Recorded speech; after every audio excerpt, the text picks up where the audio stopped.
আমরা ফার্স্টে দেখবো হলে কি যে আপনারা যেই ল্যাব রিপোর্টগুলো জমা দিছেন সেই ল্যাব রিপোর্টগুলো আমরা ফার্স্ট একটু রিভিউ করব, যেহেতু আমি বলছিলাম যে আজকের ল্যাব রিপোর্টে আপনাদের কোনো মার্কস নাই এবং আমরা পরের ক্লাসগুলো থেকে ল্যাব রিপোর্টের মার্কস কাউন্ট করব। সো আমরা দেখি যে আজকের ল্যাব রিপোর্টের কোয়ালিটি কীরকম হয়েছে। সো এখানে আমরা দেখতে পারতেছি মোটামুটি 21 জনের মতো ল্যাব রিপোর্ট জমা দিছে অলরেডি। তো এটার ডিউ টাইম অলরেডি শেষ হয়ে গেছে। তো আমরা কতগুলো অ্যাসাইনমেন্টে যাই, দেখি কি অবস্থা। তো সবার শুরুতে যেটা আব্দুল আজিজ দেখা যাচ্ছে, আমরা ল্যাব রিপোর্টটা দেখি কীরকম হয়েছে। তো ওনার ল্যাব রিপোর্টটা আমরা শুরুতেই দেখতেছি যে আমি অনেকগুলো ল্যাব রিপোর্ট দেখছিলাম কালকে বাসে আসতে আসতে। তো আমি এই রিপোর্টটা দেখতেছি সবার থেকে একটু আলাদা। কয়টা বাজে জমা দিয়েছে উনি? 11টা 44-এ জমা দিয়েছে। আমি এর আগেই চেক করছি। সো ওনার ওনার অ্যাপ্রোচটা খুব ভালো, যে প্রথমে উনি নিজের মতো করে অবজেক্টিভ লিখছে, দুইটা learning outcome theory, circuit connection. Circuit কানেকশনটা খুব সম্ভবত আমার এখানে ইসের কারণে আসতেছে না, যেহেতু আমি ইসে দেখতেছি। এরপরে এখানে উনি দিছে হলে গিয়ে রেজাল্টসের মধ্যে ফরওয়ার্ড বায়াস এবং রিভার্স বায়াসের কানেকশন। স্যার আরেকটা সমস্যা আছে স্যার, ল্যাব হ্যাঁ, রিপোর্ট রিলেটেড। লাইক বলেন। হচ্ছে স্যার, এখন তো অনেকেরই পিসি নেই, তো হচ্ছে হুম, এমন হয়ে যাচ্ছে আমার গ্রুপে যেমন 4 জন আছে, আমি আছি, আব্দুল আল ফাহাদ আছে, গোলাম মোস্তফা আছে, আর হুম, হচ্ছে আব্দুল আজিজ আছে।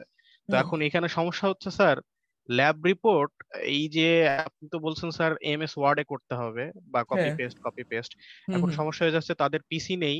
তো সেই ক্ষেত্রে স্যার লিডারকেই করা লাগতেছে, সেখানে তো স্যার অথেন্টিটি তো কিছু থাকছে না স্যার, এই ক্ষেত্রে কি করা যাইতে পারে? অ্যাকচুয়ালি এক গ্রুপের মধ্যে আমি অথেন্টিসিটি এক্সপেক্টও করতেছি না, কারণ এক গ্রুপের মধ্যে তো সবার ডেটা এক। এখন এক্ষেত্রে যদি মানে অথেন্টিসিটির প্রশ্ন আসে, সবচেয়ে ভালো লেখা হাতে লেখা। কিন্তু হাতের লেখার একটা সমস্যা লেগে, হাতে লিখলে আপনি প্রোটিয়াসের ডেটা এড করবেন কিভাবে, এটা হলে জি কি স্যার, একটা এটা একটা প্রবলেম। সমস্যা তো আছে। সেই ক্ষেত্রে যেটা করা যায় যে হাতের লেখে ছবি তুলে একটা জায়গা ফাঁকা রাখা আর কি, মানে আপনার পিডিএফ এর মধ্যে একটা জায়গা ফাঁকা রাখা, যে ফাঁকা জায়গার মধ্যে আপনি ছবিটা পেস্ট করবেন। এখন যার কম্পিউটার নাই ওই বেচারা এই কাজটা করবে কীভাবে, ও তারও কষ্ট হবে। সো আমি আপাত দৃষ্টিতে কোনো অপশন দেখতেছি না প্রোটিয়াসের ব্যাপারে। প্রোটিয়াসের রিপোর্ট কিভাবে হাতে লিখে জমা দিতে হবে আমি ঠিক শিওর আচ্ছা না। স্যার, তাহলে থাক, এরকমই থাক স্যার, সমস্যা নাই। এক গ্রুপ যেহেতু একরকম হলে কোনো সমস্যা হুম। নাই, সেক্ষেত্রে স্যার কোনো প্রবলেম নেই। না, আমি এক্সপেক্টও করতেছি না, কারণ এক গ্রুপ একই ডেটা নিবে, কিভাবে কি করবে। কিন্তু মানে গ্রুপ লিডারের দায়িত্ব হলে কি মানে জাস্ট এনশিওর করা যে সবাই যাতে সবার কাজটা করতেছে, কারণ একটা গ্রুপের মধ্যে বেশ কিছু কাজ থাকতে পারে। মানে এই এক্সপেরিমেন্টগুলো সহজ, সামনে হয়তো বা এক্সপেরিমেন্ট আসবে আরও কঠিন। সো গ্রুপ লিডারের অবশ্যই দায়িত্ব হবে যে কাজগুলোকে ভাগ করে দেওয়া। আর আপনার বেশিরভাগ মার্কস যে ক্যারি করবে, ল্যাব রিপোর্ট ক্যারি করবে না, সেটা ক্যারি করবে হলে কি আমাদের দুইটা প্রজেক্ট। আমি আপনাদেরকে আজকের ক্লাসে একটা প্রজেক্ট সম্পর্কে বলে দিব, আর নেক্সটে আপনাদেরকে আরেকটা প্রজেক্ট দিব এই মিড টার্মের পরে। সো এই প্রজেক্টগুলোই হলে কি বেশি মার্কস ক্যারি করবে। সো আপনারা ল্যাব রিপোর্টটা অবশ্যই ডিউ ডিলিজেন্সের সঙ্গে জমা দিবেন, কিন্তু প্রজেক্টের দিকে বেশি গুরুত্ব দিবেন। যেমন ফাইজুর রহমান স্যার অলরেডি আপনাদেরকে একটা প্রজেক্ট দিয়ে দিছে, তাই না? জি আপনারা মনে স্যার। হয় প্রজেক্টটা জমা দিয়েছেন সবাই। ফাইজুর রহমান স্যার সেদিন মিটিংয়ে বলতেছিল আমাদেরকে যে উনিও এই অ্যাপ্রোচ ফলো করতেছে, যে প্রজেক্ট প্রজেক্ট দিয়ে সবাইকে অ্যাসেস করা। আমার মনে হয় এটাই বেটার, প্রজেক্ট দিয়ে সবাইকে অ্যাসেস করা। আচ্ছা, ঠিক আছে। তো ওনার এই পর্যন্ত আমার কাছে ভালোই লাগছে, কিন্তু এই জিনিসটা মনে হয় এরপরে ফরম্যাটিংয়ে কোনো একটা সমস্যা হয়েছে। ফরম্যাটিংয়ে কোনো একটা সমস্যা হওয়ার কারণে লাইনগুলো সব মানে কপি পেস্ট যখন করছে তখন এখানে আর কি কপি করার লাইন অ্যাপ্রোচে আসছে। তো ইনের এখানে যদি একটা ব্যাক স্পেস ক্লিক করেন তাহলে ফরওয়ার্ডটা উপরে চলে আসবে। খুব সম্ভবত ডাইরেক্ট কপি পেস্ট করার কারণে এই সমস্যাটা হয়েছে আর কি ফরম্যাটিংয়ের। এরপরে ফরওয়ার্ড বায়াস, রিভার্স বায়াস সব কিছু ঠিক আছে। List of equipment, procedure, characteristics, DC sweep, এই জিনিসটা খুব সুন্দর করছে। দেখেন এই জিনিসটা অনেকে করেননি আপনারা। এই যে অবজারভেশন ফ্রম প্রোটিয়াসে এখানে যে ক্যারেক্টারিস্টিক্সের যে ইটা সেট করছে, উনি এখানে উইন্ডোটা কপি করে দিয়ে দিছে, যে আমার এখানে সুইপের প্যারামিটার কত থেকে কত ছিল, একদম ট্রান্সপারেন্ট। তাহলে আমার মানে এখানে আর কোনো সন্দেহ নেই যে এই গ্রুপটা আমার ইনস্ট্রাকশন ফলো করছে। যে সুইপের ভেরিয়েবল এক্স এবং সেট ভ্যালু হলে কি -55 to 15। এটা আমি এখন করসপন্ডিং গ্রুপের ইসের সঙ্গে চেক করলে, ক্রস চেক করলে আমি বুঝে যাবো যে উনি ইনস্ট্রাকশন ফলো করছে নাকি। তবে নেক্সট ক্লাস থেকে আপনারা চেষ্টা করবেন এই উইন্ডোটা অ্যাড করে দেওয়ার জন্য, জাস্ট একটা এভিডেন্স যে আপনারা ইনস্ট্রাকশন ফলো করছেন। এরপরে স্বাভাবিকভাবে আইভি ক্যারেক্টারিস্টিক্স আসছে, আইভি ক্যারেক্টারিস্টিক্স দিয়েছেন। এরপর এসি ক্যারেক্টারিস্টিক্স দিয়েছেন, আইটি ক্যারেক্টারিস্টিক্স। তারপর হলে গিয়ে জেনার ডায়োডের আইভি ক্যারেক্টারিস্টিক্স দিয়েছেন। এরপরে আইটি ক্যারেক্টারিস্টিক্স দিয়েছেন। এরপরে ফাইনালি যে জিনিসটা ছিল, এটা তো আরও ভালো করছে, আমি এটা নিয়ে পরে আসতেছি। একটা অ্যাসাইনমেন্ট ছিল হাফ ওয়েভ রেকটিফায়ার সম্পর্কে, এটার ইনপুট আউটপুট আমরা দেখতে চাইছিলাম। তো উনি এখানে সার্কিটটা আঁকছেন, আঁকার পরে অসিলোস্কোপে কানেকশন দিয়েছেন। অসিলোস্কোপে কানেকশন উনি আবার ক্যাপাসিটর অ্যাড করছেন। হাফ ওয়েভ রেকটিফায়ার আসলে জাস্ট হাফ ওয়েভটা দেখানোর জন্য ক্যাপাসিটর দরকার ছিল না, কিন্তু ক্যাপাসিটর দেওয়াতে ভালো হয়েছে। স্যার ওই যে এনার্জি স্টোরের ব্যাপারটা থাকে এই জন্য আর কি হ্যাঁ হ্যাঁ হ্যাঁ, ক্যাপাসিটরটা। মানে ক্যাপাসিটর দিলে তো হবেই, কিন্তু মানে ক্যাপাসিটর না দিলেও হতো, কিন্তু দেওয়াতে ভালো হয়েছে আরও। তো এই পর্যন্ত সব ঠিক আছে, মানে এই পর্যন্ত সব কিছু ঠিক আছে, কিন্তু পরে যে এখানে যেটা হয়েছে, যেখানে উনি ইনপুট দেখানোর জন্য একটা অসিলোস্কোপ ইউজ করছেন, আউটপুট দেখানোর জন্য একটা অসিলোস্কোপ ইউজ করছেন, কিন্তু এই জিনিসটার কি কোনো প্রয়োজন ছিল? স্যার ইনপুট কিভাবে দেখাবো তাহলে? এই অসিলোস্কোপ তো 4 চ্যানেল অসিলোস্কোপ, তাই না? মানে ও একই সঙ্গে 4টা চ্যানেল আমরা অবজার্ভ করতে পারি এই অসিলোস্কোপে। আচ্ছা তো আপনি যদি C1 এর এই যে মাথাটা এখানে যে এ চ্যানেলে ঢুকাইছেন, তার মানে আমি এ চ্যানেলে দেখতেছি আউটপুট। তো আমার তো আরও 3টে চ্যানেল ভ্যাকেন্ট পড়ে আছে এখানে, যাদের কোনো ইউজ নেই। তো আমি সুন্দর যদি এখান থেকে একটা ভি সাইন যেটা আছে V1, এই ভি সাইনের মাথা থেকে আমি একটা তার টেনে যদি বি এর সঙ্গে কানেক্ট করে দিতাম, তাহলে তো আমি ইনপুট এবং আউটপুট সাইমultaneously অবজার্ভ করতে পারতাম, তাই না? আমরা ল্যাবে যেটা জি করি। স্যার, জি স্যার। ল্যাবে আমরা 2 চ্যানেল থাকলে কি করি, একটা চ্যানেল দিয়ে একটা দেখি, একটা চ্যানেল দিয়ে আরেকটা দেখি।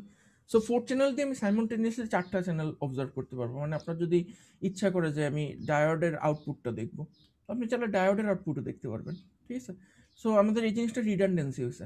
তো আমাদের মনে হয় 4 চ্যানেলের একটা অসিলোস্কোপ ইনপুট আউটপুট দেখার জন্য যথেষ্ট। তো আপনারা পরবর্তীতে একটা অসিলোস্কোপ ইউজ করে ইনপুট আউটপুট দেখবেন, সমস্যা নেই। আর এরপরে আউটপুট ক্যারেক্টারিস্টিক্স দেখেছেন, এক্সিলেন্ট, খুবই সুন্দর হয়েছে। এরপরে যেটা কমেন্ট পার্টটা আপনারা এমটি রাখছেন, কমেন্ট পার্টটা এমটি রাখছেন খুব সম্ভবত, মানে কী লিখবো বলা হয়নি, এই জন্য মনে হয় লেখেননি। তো এটার জন্য কোনো সমস্যা নেই এটাতে, কিন্তু নেক্সট এক্সপেরিমেন্ট থেকে আপনারা ডিসকাশন নামে একটা পার্ট রাখবেন।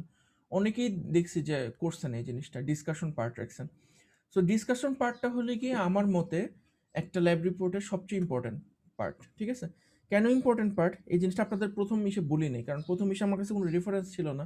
তো আমি আপনাদেরকে এই জিনিসটা বুঝাই বলতে পারতাম না। এখন আমি বুঝাই বলতে পারবো। আমরা একটা ল্যাব রিপোর্ট কেন লিখি, আপনাদের কারো কি আইডিয়া আছে যে আমরা ল্যাব রিপোর্ট কেন লিখি?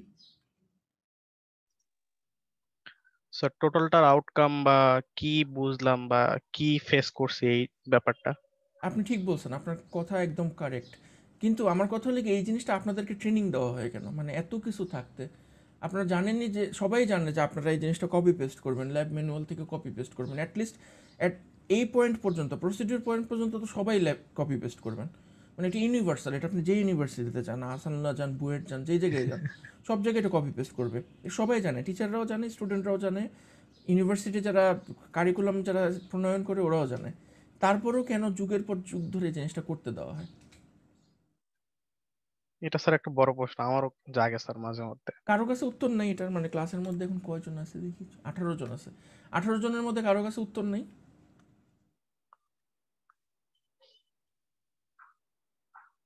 এটা নিশ্চয়ই part of A bigger plan, তাই না? মানে শুধু শুধু স্টুডেন্টদের খাটায় কষ্ট দিয়ে কী লাভ? আমরা যখন স্টুডেন্ট ছিলাম আমাদের কাছে ওই প্রশ্ন ছিল যে কী লাভ। Sir maybe. কিন্তু এটা শুধু শুধু না, আমি আপনাকে এনশিওর করতে পারি যে এটা শুধু শুধু না। স্যার কারো কাছে মনে হয় উত্তরটা দেই স্যার, আপনি দেন স্যার। কারো কাছে নেই, মানে অ্যাটলিস্ট কারো তো আইডিয়া থাকার কথা যে কেন। আচ্ছা, আপনাদেরকে যদি আমি সেকেন্ড কোয়েশ্চেন করি, যে আপনারা যে আন্ডার গ্রেড করতেছেন, আন্ডার গ্রাজুয়েট স্টাডি যে করতেছেন সবাই, এই স্টাডিটা করার উদ্দেশ্য কি আপনাদের? মানে সবার লক্ষ্য কি? মানে এই আন্ডার গ্রেড স্টাডি থেকে কি কি পেতে চান আপনারা? র্যান্ডমলি বলতে পারেন, কোনো সমস্যা নেই।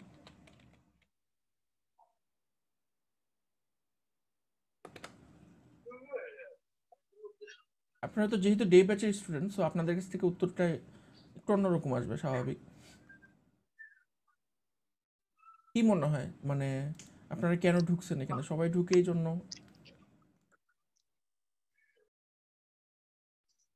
স্যার আমার কথা যদি বলেন স্যার, হ্যাঁ, আউটপুট হিসেবে স্যার কি, জাস্ট স্যার একটা লার্নিং প্রসেসের মধ্যে থাকার জন্য, এছাড়া আর কিছুই না। এটা একটা ভালো কথা বলছেন, লার্নিং প্রসেসের মধ্যে থাকার জন্য, কারণ মানে স্যার সারা। আলটিমেটলি স্যার যদি বলেন স্যার 4 বছর পর যে আমি যে প্রথম সেমিস্টারে কি শিখছি সেটা যদি আমার কাছ থেকে আউটপুট চাওয়া হয়, সেটা ডেফিনেটলি আমি দিতে পারবো না। তবে তার সেই লার্নিং প্রসেসের মাধ্যমে যেই মানে আমার অভ্যাসটা গড়ে উঠছে সেই অভ্যাসের বদলাতে কিছু দিতে পারবো এই আছে, আপনি ঠিক এছাড়া আর বলছেন, মানে বেশিরভাগ মানুষেরই আসলে আন্ডারগ্রেড স্টাডি করার কারণ থাকে হলে কি বাপ মা করতে বলছে তাই, বা সবাই করে দেখে আমিও করতেছি, মানে স্পেশালি ডে ব্যাচের মধ্যে ইভিনিংয়ের কথাটা আলাদা। ইভিনিংয়ের স্টুডেন্টরা করে কারণ ওরা চাকরির একটা পর্যায় পর্যন্ত গিয়ে আটকায় যায়, কারণ ডিপ্লোমা ডিগ্রি নিয়ে খুব বেশি দূর পর্যন্ত যাওয়া যায় না। মানে এডুকেশনাল কোয়ালিফিকেশন মানে যতই এক্সপিরিয়েন্স থাকুক আপনার, এডুকেশনাল কোয়ালিফিকেশন একটা পর্যায়ে গিয়ে আপনাকে আটকায় দেয়, এরপরে আপনি প্রমোশন পাবেন না। এই জন্য ইভিনিংয়ের স্টুডেন্টরা বেশিরভাগ ওরা একটা ডিগ্রি এসিটা কমপ্লিট করে যাতে ওরা দিছে। পরবর্তীতে প্রমোশন পায়। ওয়ারেস ডে ব্যাচের ক্ষেত্রে যেটা দেখা যায়, ডে ব্যাচের বেশিরভাগ স্টুডেন্টই ওয়েল অফ ফ্যামিলি থেকে আসে, শিক্ষিত সচ্ছল ফ্যামিলি থেকে আসে। তো সেই ক্ষেত্রে ওদের পড়ালেখা করার মেইন উদ্দেশ্য থাকে বাপ মা বলতে তাই, এবং সবাই করে এই জন্য আমাকেও করতে হবে। সো পরবর্তীতে আউটকাম যখন থার্ড ইয়ার যায় বা ফোর্থ ইয়ার যায় তখন সবাই একটা করে আউটকাম মানে করার সেট করার চেষ্টা করে, এবং বেশিরভাগের আউটকাম হয়ে লাগে একটা চাকরি জোগাড় করা, যে কোনোভাবে একটা চাকরি জোগাড় করা। তো মোটামুটি বাংলাদেশের পার্সপেক্টিভে আমরা যদি আন্ডারগ্রেড দেখি, বেশিরভাগ স্টুডেন্টই 90% স্টুডেন্ট রাফলি বলতে গেলে সবারই এটাই কারণ থাকে আন্ডারগ্রেড করার, জাস্ট একটা চাকরি জোগাড় করা থার্ড ইয়ার পর্যন্ত। কিন্তু মানে আন্ডারগ্রেডের কারিকুলামটাকে যেভাবে ডিজাইন করা হয়েছে, আন্ডারগ্রেডের কারিকুলামটাকে এবং সিজিপিএ সিস্টেমকে এমনভাবে ডিজাইন করা হয়েছে যে একটা ভালো সিজিপিএ স্টুডেন্ট, এই স্টুডেন্টের ক্যারেক্টারিস্টিক্স হবে হলে গিয়ে একে যে কিছু যে কোনো একটা চ্যালেঞ্জে যখন প্রেজেন্ট করা হবে, বা যে কোনো একটা নতুন টপিক যখন প্রেজেন্ট করা হবে, যেই ছেলেটা সিজিপিএ বেশি সে সবার আগে ওই টপিকটা শিখতে পারবে বা অনুধাবন করতে পারবে বা বুঝতে পারবে। সিজিপিএ দিয়ে কিন্তু বেসিক্যালি এই জিনিসটাই বোঝায় যে একটা পার্টিকুলার সেমিস্টার মানে 3 মাস বা 4 মাসের সেমিস্টারে আপনাকে 5টা করে নতুন সাবজেক্ট দেওয়া হচ্ছে, এবং যে ছেলেটা সিজিপিএ বেশি ও 5টা নতুন সাবজেক্ট একটা নির্দিষ্ট টাইমের মধ্যে শিখে ফেলতেছে, শিখে ও পরীক্ষাতে ভালো রেজাল্ট করে আসতেছে। এটা দ্বারা জাস্ট প্রমাণ করে যে ও কত তাড়াতাড়ি শিখতে পারে। এই যে শিখার যে ট্রেনিংটা, নতুন কিছু যে একটা শিখার ট্রেনিং, সেই শিখার ট্রেনিংটা দেওয়াই হলো গিয়ে আন্ডারগ্রেড করার উদ্দেশ্য আর কি, যে মানে কত তাড়াতাড়ি আপনি শিখতে পারেন বা আপনার এই স্কিলটা বাড়ানো, যে কত তাড়াতাড়ি শিখা। তো এই জন্য আপনার ল্যাব রিপোর্টের যেই করা হয়েছে এটারও আসলে একটা খুব মানে লুকায়িত রহস্য আছে। ল্যাব রিপোর্টের যে লুকায়িত রহস্যটা সেটা হলে গিয়ে আপনাদের মধ্যে অনেকেরই নিশ্চয়ই ইচ্ছা আছে যে পড়ালেখা করে আপনার হায়ার স্টাডিজ করবেন, পরবর্তীতে হায়ার স্টাডিজ করবেন, হয়তো বা মাস্টার্স করবেন বা পিএইচডি করবেন। সবচেয়ে মজার ব্যাপার যেটা, যে ল্যাব রিপোর্টের যে কাঠামোটা, এই ল্যাব রিপোর্টের কাঠামোটা আমাদের সায়েন্টিফিক কমিউনিটির আরেকটা কাঠামোর সঙ্গে একদম ধাপে ধাপে মিলে যায়। কীভাবে মিলে যায় দেখাই আমি আপনাদেরকে। যেমন মনে করি এখানে একটা পেপার আছে, ঠিক আছে? তো এখানে একটা পেপার আছে, আমি এই পেপারটা বের করলাম। সো এই পেপারের কাঠামোটা আমরা দেখি, ঠিক আছে? এই পেপারের কাঠামোটা আমরা দেখি। সো পেপারের প্রথমে আপনার টাইটেল আছে, টাইটেলের পরে আমরা দেখতেছি হলি কি অ্যাবস্ট্রাক্ট, তাই না? আপনারা কেউ জানেন যে অ্যাবস্ট্রাক্টের মধ্যে কি লেখা থাকে? স্যার ফুল বর্ণনা লাইক হচ্ছে কি চাচ্ছি, কি করতে চাচ্ছি। হ্যাঁ, ফুল বর্ণনা খুব ছোট একটা স্ন্যাপশট থাকে। খুব ছোট স্ন্যাপশটটা কি, জাস্ট বলা হয় যে এখানে কি করা হয়েছে এই পেপারটাতে, এই পেপারটাতে কি প্রেজেন্ট করা হয়েছে, এবং এই প্রেজেন্টেশনটা কেন করা হয়েছে এটা একটা সেন্টেন্সে লেখা থাকে যে এটার গুরুত্বটা কি, এবং শেষে লেখা থাকে আমরা যে বিভিন্ন ধরনের ডেটা পাইছি ওই ডেটাগুলো লেখা থাকে, ঠিক আছে? এই ডেটাগুলো লেখা আছে। কিছু কিছু জার্নালে ছবি অ্যাকসেপ্ট করে, কিছু কিছু জার্নালে ছবি অ্যাকসেপ্ট করে না। তো এই পার্টিকুলার জার্নালটাতে ছবি অ্যাকসেপ্ট করছে, এই জন্য এখানে ছবি দেওয়া হয়েছে, ঠিক আছে? একটা পুরা পুরা পেপারটার সামারি যে একটা ছবিতে করা যায় এই ছবিটাতে এখানে দেওয়া হয়েছে। এরপরে আসলে কি ইন্ট্রোডাকশন, ইন্ট্রোডাকশনের মধ্যে কি লেখা হয় আপনারা জানেন? স্যার এটা বলতে পারি না স্যার। ইন্ট্রোডাকশনের মধ্যে লেখা হলে কি ব্যাকগ্রাউন্ড স্টাডি, মানে আপনার যেই টপিকটা নিয়ে আপনি কাজ করতেছেন এই টপিকটার তো মূল একটা থিম আছে। যেমন এই পার্টিকুলার পেপারটা করা হয়েছে লাগে আয়ন কনসেন্ট্রেশন পোলারাইজেশনের উপরে। তো এখন আপনি মনে করেন ভিন্ন ডিপার্টমেন্টের একটা স্টুডেন্ট, যেমন আয়ন কনসেন্ট্রেশন পোলারাইজেশন এটা কেমিস্ট্রি সবাই জানে, কিন্তু একটা ইলেকট্রিক্যালের স্টুডেন্ট যখন এই পেপারটা পড়তে যাবে ও তো বুঝবে না। তো ভালো যে কোনো একটা পেপারই ফার্স্টে এই জিনিসটা বর্ণনা করা থাকবে যে আয়ন কনসেন্ট্রেশন পোলারাইজেশন কাকে বলে, কোথায় হয়, কিভাবে হয়, কী কী ইম্পর্ট্যান্ট প্রপার্টি উপর ডিপেন্ড করে আয়ন কনসেন্ট্রেশন পোলারাইজেশন, যাতে অন্য ডিপার্টমেন্টের একটি স্টুডেন্ট পড়লেই বুঝতে পারে যে এখানে কি বলা হয়েছে, ঠিক আছে? এবং আমরা যে পার্টিকুলার টপিকে কাজ করতে চাচ্ছি সেই পার্টিকুলার টপিকে আগে কি কি কাজ হয়েছে, এবং সেই কাজের মধ্যে কি কি গ্যাপ আছে, যে এই বিষয়ে আর কেউ কখনো কাজ করে নাই। এই জন্য তারপরে লাস্টের প্যারাতে লিখতে হয় যেহেতু কেউ কখনো কোনো কাজ করে নেই, সো আমাদের এরকম একটা হাইপোথিসিস আছে যে এটা করলে এটা হইতে পারে, সো আমরা এই পেপারে অমুক জিনিসটা প্রেজেন্ট করতেছি। তো এই জিনিসটার সঙ্গে ইন্ট্রোডাকশন অ্যাবস্ট্রাক্টের সঙ্গে আমি তুলনা দেখি পার্সোনালি, যে আমাদের ল্যাব রিপোর্টের যে ইন্ট্রোডাকশন এবং থিওরি পার্টটা থাকে, আপনারা যদি একটু ভালোভাবে চিন্তা করে দেখেন যে আমাদের ল্যাব রিপোর্টের যে থিওরি পার্টটা থাকে, আমাদের ল্যাব রিপোর্টের থিওরি পার্টে কিন্তু জাস্ট যে মনে করেন ডায়োড নিয়ে কাজ করবেন, ডায়োডের কি কি প্রপার্টির কারণে আমরা এটাকে রেকটিফায়ার হিসেবে ইউজ করতে পারি। একটা ল্যাব রিপোর্টে আপনি যদি যান, ওই ল্যাব রিপোর্টে গেলে কিন্তু আপনারা এই জিনিসটাই দেখবেন। মনে করেন আমাদের যে ল্যাব রিপোর্টটা আছে, সেই ল্যাব রিপোর্টটাতে আমরা যদি যাই, এই যে আজকের ল্যাব ম্যানুয়াল, যদি সেকেন্ডটাতে যদি যাই, দেখবেন যে প্রথমে কিন্তু থিওরি আছে আমাদের, তাই না? যে জি একটা স্যার। রেকটিফায়ার কিভাবে কাজ করে, এসি ভোল্টেজ নেয় এবং ডিসি ভোল্টেজ দেয়, হাফ ওয়েভ রেকটিফায়ার, ফুল ওয়েভ রেকটিফায়ার কিভাবে কাজ করে, ইউজ অফ ক্যাপাসিটর কিভাবে কাজ হয়, সেই জিনিসটাই কিন্তু বর্ণনা করা আছে। এই জিনিসটাই হলো কি আমাদের একটা সাইন্টিফিক পেপারের ইন্ট্রোডাকশন এবং অ্যাবস্ট্রাক্ট। যদিও আমরা এখানে নতুন কিছু করতেছি না দেখে আমাদের এখানে এত বেশি ব্যাকগ্রাউন্ড স্টাডির দরকার হয় না থিওরিতে, কিন্তু যেহেতু এখানে একটা নোভেল জিনিস করা হইতেছে, এই জন্য এখানে অনেক ব্যাকগ্রাউন্ড স্টাডির প্রয়োজন আছে। তো এখানে ব্যাকগ্রাউন্ড স্টাডিতে থাকলো খুবই ভালো কথা। এরপরে দেখেন ইন্ট্রোডাকশন আমরা প্রপোজ করে দিলাম যে আমরা এই পার্টিকুলার জিনিসটা এই পেপারে করতে চাই। এরপরে দেখেন পরের পার্টটা আসছে মেথডস। মেথডস মানে হলো কি আমরা কিভাবে পুরো এক্সপেরিমেন্টটা ডিজাইন করছি এবং করছি। এটার মধ্যে আছে সিমুলেশনস, স্বাভাবিকভাবে এখানে কনসোল দিয়ে সিমুলেশন করা হয়েছে। ডিভাইস ফেব্রিকেশন, মানে যেই ডিভাইসটা দিয়ে এক্সপেরিমেন্ট করবে ওই ডিভাইসটা কিভাবে তৈরি করা হয়েছে। Device preparation, chemical and reagents, materials, ঠিক আছে, কেমিক্যাল অ্যান্ড রিয়েজেন্টস। ডিভাইস প্রিপারেশনের মধ্যে আপনার চিপ আছে, মাইক্রোচিপ আছে, এখানে মাইক্রোচিপের মধ্যে বিভিন্ন ধরনের কেমিক্যাল ভরতে হয়, ওই কেমিক্যালগুলোর এখানে বর্ণনা দেওয়া আছে। অপটিক্যাল ইমেজিং, মাইক্রোস্কোপ টাইক্রোস্কোপের সেট আপ কীভাবে করতে হবে। ইলেকট্রিক্যাল মেজারমেন্টস, ইলেকট্রিক্যাল রিডিং নেওয়ার জন্য আমাদের কী কী ইকুইপমেন্ট লাগবে এবং ওই ইকুইপমেন্টগুলো কীভাবে সেট আপ করা হয়েছে। এই পার্টটার সঙ্গে আপনারা কিসের তুলনা পাইতেছেন বলতে পারবেন? এই মেথডসের সঙ্গে প্রতিটা পেপারে কিন্তু থাকে মেথডস। Sir procedure. মেথডসের সঙ্গে হ্যাঁ প্রসিডিউর কিছুটা আছে, প্রসিডিউর, এবং বাকিটা আছে হলো কি লিস্ট অফ ইকুইপমেন্ট। এক একটা জার্নাল এক একভাবে প্রেজেন্ট করে। কিছু কিছু journal list of equipment, equipment নামে আলাদা একটা সেকশনে, অ্যাপারেটাস নামে আলাদা একটা সেকশনে প্রেজেন্ট করে। কিছু কিছু জার্নালে মেথডসের মধ্যে ইকুইপমেন্ট থাকে। ইকুইপমেন্ট এবং প্রসিডিউর হলে কি আমার সাইন্টিফিক পেপারের আপনার এই যে মেথডস, ঠিক আছে, মেথড এই পার্টিকুলার অ্যানালিটিক্যাল কেমিস্ট্রিতে মেথডসের মধ্যে থাকে এটা। তারপরে ফাইনালি হলে কি আমার যেই পেপারটার মূল উদ্দেশ্য সেটা হলো কি রেজাল্টস অ্যান্ড ডিসকাশন, এবং এটার মধ্যে প্রথম পার্টটা হলে কি রেজাল্টস, ঠিক আছে, প্রথম পার্টটা হলে কি রেজাল্টস। এই দেখেন সিমুলেশনের রেজাল্ট, সিমুলেশনের রেজাল্ট আসছে এটা। তারপরে আপনার এক্সপেরিমেন্টের রেজাল্ট, এটা হলো কি যে ডিভাইস, মাইক্রো ডিভাইস দিয়ে এক্সপেরিমেন্টের রেজাল্ট গেল, এক্সপেরিমেন্টের রেজাল্ট গেল। যাওয়ার পরে এখানে আপনার ফাইনালি একটা সেকশন থাকবে, সেটা হলো কি ডিসকাশন। এই পেপারটার মধ্যে ডিসকাশন আর রেজাল্ট একসাথে, কিন্তু অনেক জার্নালে আছে যেখানে ডিসকাশন আলাদা। সো রেজাল্টের মধ্যে ফার্স্টে আপনি রেজাল্ট প্রেজেন্ট করবেন, ডিসকাশনে কি ডিসকাস করবেন, ডিসকাশন সেকশনটার অর্থ কী। আপনার তো ইন্ট্রোডাকশনে অনেক কিছু ডিসকাস করলেন, অ্যাবস্ট্রাক্টেও অনেক কিছু ডিসকাশন করলেন, কনক্লুশনেও করবেন, তো এই আলাদা একটা ডিসকাশন পার্ট থাকার অর্থটা কি?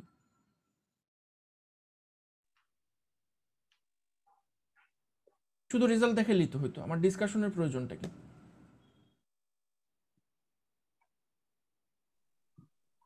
কেন এখানে লেখা রেজাল্টস অ্যান্ড ডিসকাশন?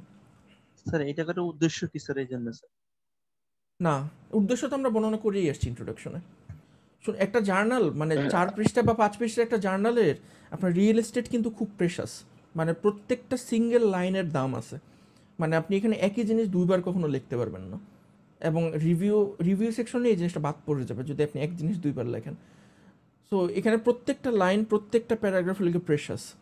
সো আমি ইন্ট্রোডাকশনে যে জিনিসটা বর্ণনা করে আসছি, আমি ডিসকাশনে সেই জিনিসটা লিখতে পারবো না। আমার এখানে ডিসকাশনের উদ্দেশ্যটা কি?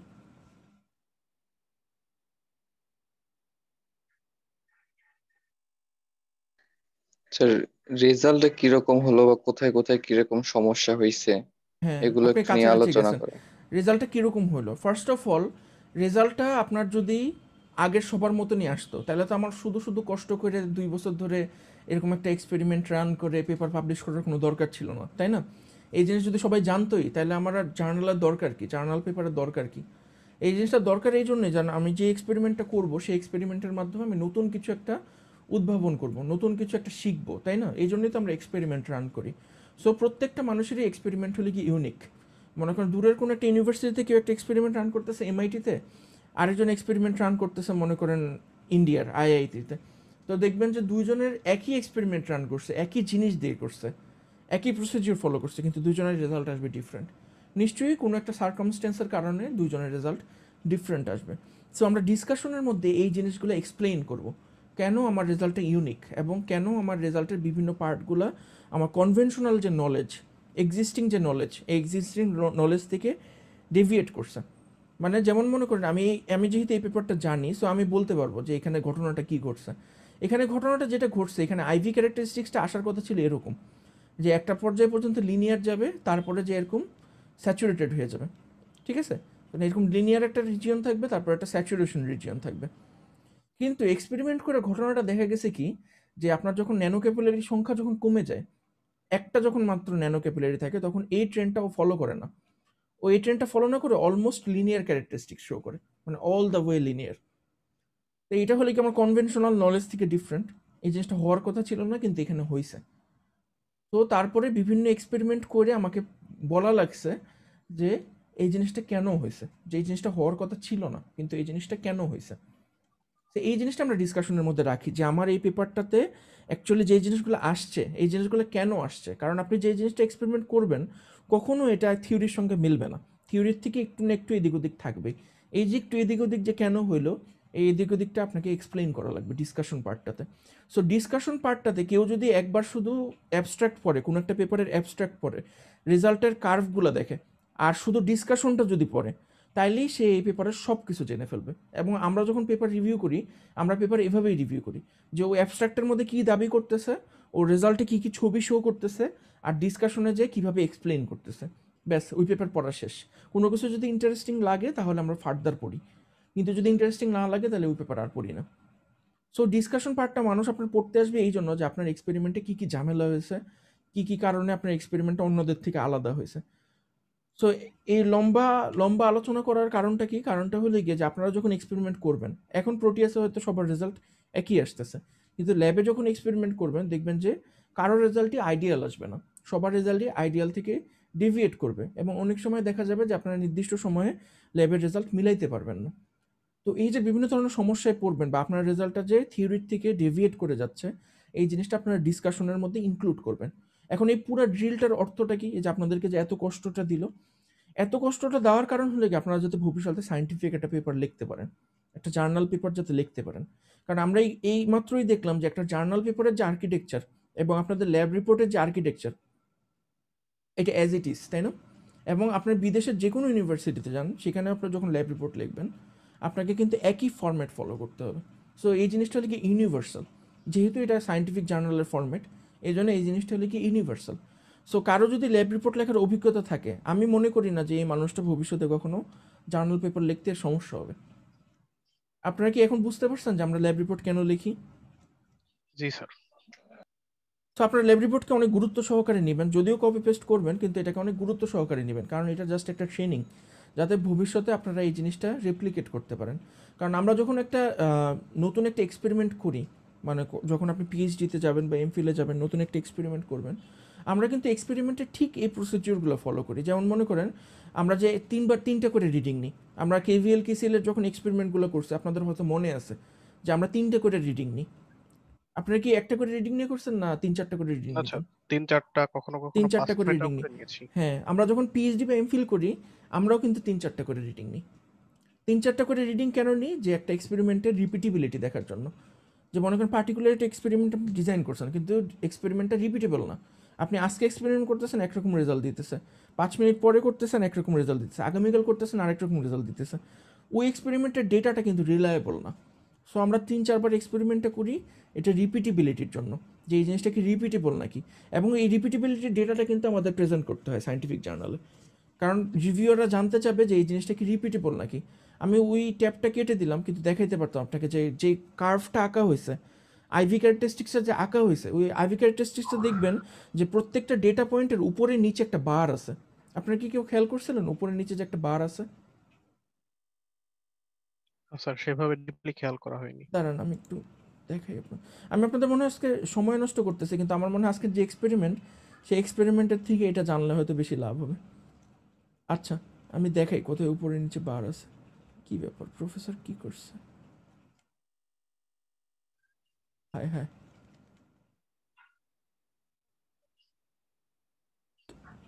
বার তুলে দিছে। আচ্ছা এটার মধ্যে বার দেয় নাই, ঠিক আছে। মানে বারটা কীভাবে দেয় আমি বলি আপনাদেরকে, যে এখানে যে মনে করেন এরকম একটা ডেটা পয়েন্ট আছে, সো আপনারা দেখবেন যে অনেক জার্নাল পেপার পড়তে গেলে ডেটা পয়েন্টে এইভাবে দেখে। কখনো কি এটা আপনারা দেখছেন, স্ট্যাটিস্টিক্সে পড়ছেন কখনো এই জিনিসটা? এটা দ্বারা কি প্রকাশ করে কেউ বলতে পারবেন? যে এরকম বড় বড় বার দেওয়া হয়, প্রত্যেকটা ডেটা পয়েন্টের আশেপাশে এরকম করে বার দেওয়া হয়। স্যার এইভাবে কখনো আপনারা অ্যানালিটিক্যাল করা হয়? স্ট্যাটিস্টিক্স করেননি আপনারা? জি স্যার, গত সেমিস্টারে করা এটাকে হয়েছে। বলে স্ট্যান্ডার্ড ডেভিয়েশন, এটাকে বলে এসডি। আচ্ছা আচ্ছা আচ্ছা আচ্ছা। স্ট্যান্ডার্ড ডেভিয়েশন মানে হলো কি আপনার মাঝখানেরটা হলো কি এভারেজ, মানে যেখান দিয়ে আপনি লাইন টানছেন সেটা হলো কি আপনার এভারেজ ভ্যালু। কিন্তু আপনার তিনটা যে ডেটা সেট নিয়েছেন আপনি 1 2 3, এমন তো কখনো হইতে পারে না যে তিনটা ডেটা সেট একই লাইন ফলো করবে, তাই না? সো এটা হলো কি স্ট্যান্ডার্ড ডেভিয়েশন, প্লাস এবং মাইনাস। স্ট্যান্ডার্ড ডেভিয়েশন আমরা জানি যে প্লাস মাইনাস থাকে, মানে এভারেজের থেকে প্লাস, এভারেজের থেকে মাইনাস। সো এই বারটা দিয়ে আপনার স্ট্যান্ডার্ড ডেভিয়েশন দেখানো হয় যে প্রত্যেকটা ডেটা পয়েন্টের স্ট্যান্ডার্ড ডেভিয়েশন কত। তো আপনি যদি কোনো একটা পেপার সাবমিট করেন এবং ওই পেপারের মধ্যে স্ট্যান্ডার্ড ডেভিয়েশন অনেক হাই থাকে, তখন আপনাকে রিভিউয়াররা বলবে তুমি এক্সপেরিমেন্ট আবার রান করো, আবার রান করে স্ট্যান্ডার্ড ডেভিয়েশনটাকে ছোট করে নিয়ে আসো, যাতে তাহলে বোঝা যাবে যে তোমার এক্সপেরিমেন্টটা আরও বেশি রিপিটেবল। ঠিক আছে, তখন এটা রিলায়েবিলিটি আরও বাড়বে। তো এরকম অনেক মেজার্স থাকে যে আপনার ডেটা যে কারেক্ট, আপনার ডেটা যে রিলায়েবল, এবং এই ডেটা ফলো করে আরেকটা রিসার্চার রিসার্চ করবে, সেই জিনিসটা, এই রিলায়েবিলিটির জায়গাটা বাড়ানোর জন্য সবাই এই ধরনের ডেটাকে প্রেজেন্ট করার ব্যাপারে অনেক সতর্ক থাকতে বলে। সো আমরাও এরকম ল্যাবের রিপোর্ট যখন করি তখন আমরা দেখি যে 3বার রিডিং নিই বা 4বার রিডিং নিই, জাস্ট বোঝার জন্য যে আমার এক্সপেরিমেন্টটা কি রিলায়েবল হয়েছে নাকি, এটা কি রিপিটেবল নাকি। তো এই জিনিসগুলো ট্রেনিংয়ে অ্যাকচুয়ালি আপনাদেরকে দেখানো হয় যে ভবিষ্যতে আপনারা যাতে সায়েন্টিফিক পেপার পাবলিশ করতে পারেন। অ্যাকচুয়ালি আন্ডার গ্রেডের উদ্দেশ্যই হলো গিয়ে ভবিষ্যতে হায়ার স্টাডিজের জন্য আপনাকে প্রিপেয়ার করা। হায়ার স্টাডিজের জন্য একটা স্টুডেন্টকে প্রিপেয়ার করাই হলো গিয়ে যে ল্যাব, তারপরে এই যে ভাইভা, অ্যাসাইনমেন্ট, এগুলোর উদ্দেশ্য হলো কি ভবিষ্যতে একটা স্টুডেন্টকে মাস্টার্স বা পিএইচডির জন্য প্রিপেয়ার করা। ওকে, সো আপনারা তাহলে ল্যাব রিপোর্ট যখন লিখবেন অবশ্যই ল্যাব রিপোর্টে ডিসকাশন পার্টটা ইনক্লুড করবেন। ডিসকাশন পার্টটার মধ্যে আপনারা লিখবেন যে কী কী ডিফিকাল্টি ফেস করছেন। সেই ডিফিকাল্টি যে কোনো ধরনের ডিফিকাল্টি হতে পারে, মনে করেন আপনার প্রোটিয়াস ক্র্যাশ করছে, আপনি বুঝতেছেন না কানেকশন কীভাবে দিতে হবে, এই জন্য আপনি যেমন মনে করেন আপনি বুঝতেছেন না যে একটা অসিলোস্কোপ দিয়ে কীভাবে রিডিং নিতে হবে, এই জন্য আপনি 2টা অসিলোস্কোপ অ্যাড করছেন। এই জিনিসটাও লিখবেন ওই জায়গায়, যাতে আমি আপনার পেপারটা পড়ে বুঝতে পারি যে আপনার জিনিসটা আপনার পার্সোনাল একটা রিপোর্ট, এই জিনিসটা কপি পেস্ট না। মানে বাকি সেকশন কপি পেস্ট হতে পারে কিন্তু ডিসকাশন কখনো কপি পেস্ট হতে পারে না। আচ্ছা, তো এইটা গেলে একটা ল্যাব রিপোর্ট দেখলাম আব্দুল আজিজেরটা। আরেকটা ল্যাব রিপোর্ট দেখি, আমি একটা পার্টিকুলার জিনিস আপনাদেরকে দেখাতে চাইতেছিলাম। খুবই ভালো কথা, কপি পেস্ট গেল গেল গেল গেল। তারপরে হলো কি রেকটিফায়ারে আসি। সব কিছু কপি পেস্ট করে দিয়েছেন, এত কিছু কপি পেস্ট করার দরকার নেই তো, জাস্ট যতটুকু লেখেন সবসময় অতটুকু কপি পেস্ট করলেই হবে। একদম পুরা ইটাকে পিডিএফ বানায় তারপরে পুরোটাকে কপি পেস্ট করে দিয়েছেন। পিডিএফটাকে ওয়ার্ড ফাইল বানায় নাকি? এভাবে কপি পেস্ট করলে অনেক বড় হয়ে যায়, এভাবে করার দরকার নেই। আচ্ছা, খুঁজে পাচ্ছি না ওটা কোথায়। স্যার সবার লাস্টে স্যার। না না না, আমি একটা জিনিস দেখেন, মানে খুব ইন্টারেস্টিং একটা ডিজাইন করছেন আপনারা হাফ ওয়েভ রেকটিফায়ারের। এই জিনিসটা নিয়ে আমি একটু মানে আপনাদেরকে জিজ্ঞেস করতে চাইতেছিলাম যে এটা কেন করছেন। দেখুন, দেখতেছি যে সবারটাই ঠিক, তাহলে কি পরে যারা জমা দিয়েছেন এদের, আগে যারা জমা দিয়েছেন এদের মধ্যে সমস্যাটা ছিল?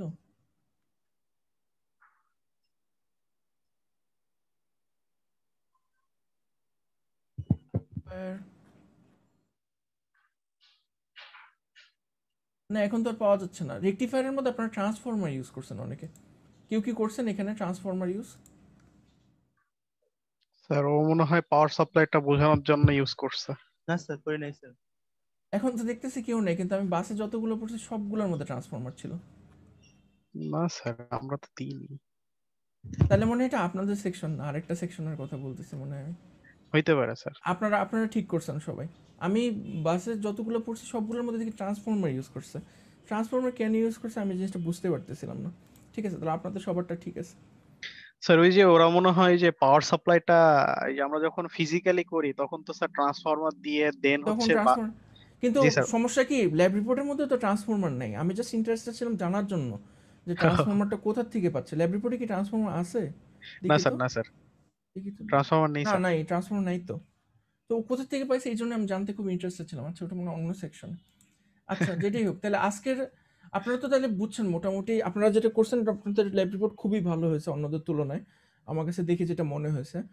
এবং আপনারা যেটা করবেন জাস্ট এটার সঙ্গে একটা মডিফিকেশন করবেন, যে এটার মধ্যে আপনারা একটা ডিসকাশন পার্ট অ্যাড করবেন, ঠিক আছে? তাইলে আমার মনে হয় যে এই সিচুয়েশনের জন্য পারফেক্ট থাকবে। আর যদি এক্সট্রা কিছু যদি অ্যাড করতে হয়, আমি নেক্সট ক্লাসে আবার আপনাদেরকে বলবো যে এক্সট্রা কিছু অ্যাড করবেন, ঠিক আছে? তো ওকে আপনাদের এখানে যে এক্সপেরিমেন্টটা আছে, আমার মনে হয় যে এক্সপেরিমেন্টটাতে আমার আজকে বলার কিছু নাই। আপনাদের কি কারো কোনো সমস্যা হয়েছে এই রেকটিফায়ারের এক্সপেরিমেন্টটা করতে, হাফ ওয়েভ? জি স্যার, আমার একটু প্রবলেম হয়েছে। বলেন তো কি আমার প্রবলেম হয়েছে? অসিলোস্কোপটা রিডিং ঠিক মতো দিচ্ছে না, উল্টা পাল্টা রিডিং দিচ্ছে। আচ্ছা, তাহলে চলেন আমরা, আপনারা হাফ ওয়েভটা তো আবার করবেন এই ল্যাব রিপোর্টের জন্য। হাফ ওয়েভটা এখানে যেভাবে করতে বলা হয়েছে সেভাবে আপনারা আবার করবেন।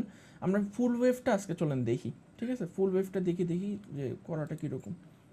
তো আমি প্রোটিয়াসটা শেয়ার করতেছি, কিন্তু অসিলোস্কোপ নিলে তো আমার প্রোটিয়াস ক্র্যাশ করবে। আচ্ছা ঠিক আছে, আমি যতটুকু পারি দেখাই, ঠিক আছে? আমি তাহলে অ্যাড করি। ফার্স্টে আমাদের ডায়োড লাগবে হলে কি আমরা দেখতে পারতেছি এখানে টোটাল 4টা ডায়োড লাগবে আমাদের।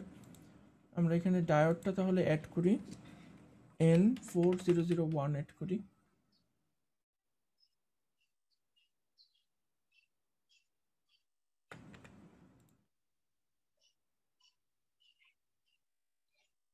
চারটা ডায়োড লাগবে আমাদের টোটাল। 4টা ডায়োড আমরা অ্যাড করলাম।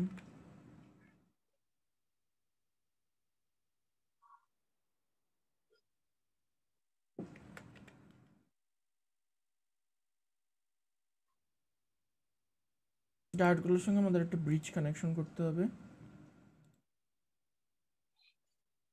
মাঝখানে একটা সোর্স থাকবে, আমাদের মাঝখানে একটা সোর্স লাগবে, ভি সাইনোসয়েডাল সোর্স লাগবে।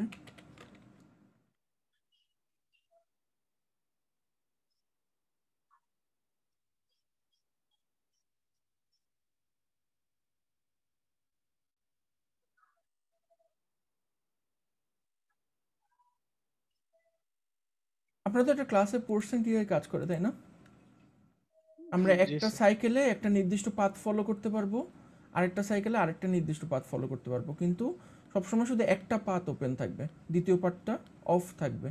এই জন্য আমরা যেই আউটপুটই পাই আউটপুটটা আমরা দেখবো হলে কি পজিটিভ সাইকেলে, তাই না? সো এটা আপনাদের পড়া আছে, তো আমার মনে হয় এটা নিয়ে এখন ডিসকাস করার কোনো দরকার নেই।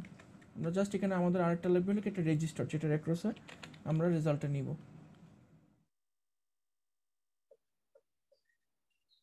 এখানে আমরা একটা রেজিস্টার নিলাম,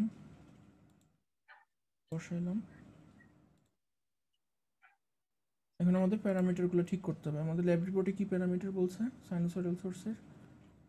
500 হার্জ, 8 ভোল্ট। তাহলে এখানে দিই আমরা অ্যামপ্লিটিউড হলে গিয়ে 8 ভোল্ট, আমাদের ফ্রিকোয়েন্সি হলে গিয়ে 500 হার্জ। অসিলোস্কোপটা বসালেই তখন, আচ্ছা দিই অসিলোস্কোপটা বসে এখানে বসাইলাম। বসানোর পরে আমরা ইনপুটটা দেখলাম এ চ্যানেলে, আর সরি আউটপুটটা দেখলাম এ চ্যানেলে, আর বি থেকে আমরা দেখবো হলে কি ইনপুট।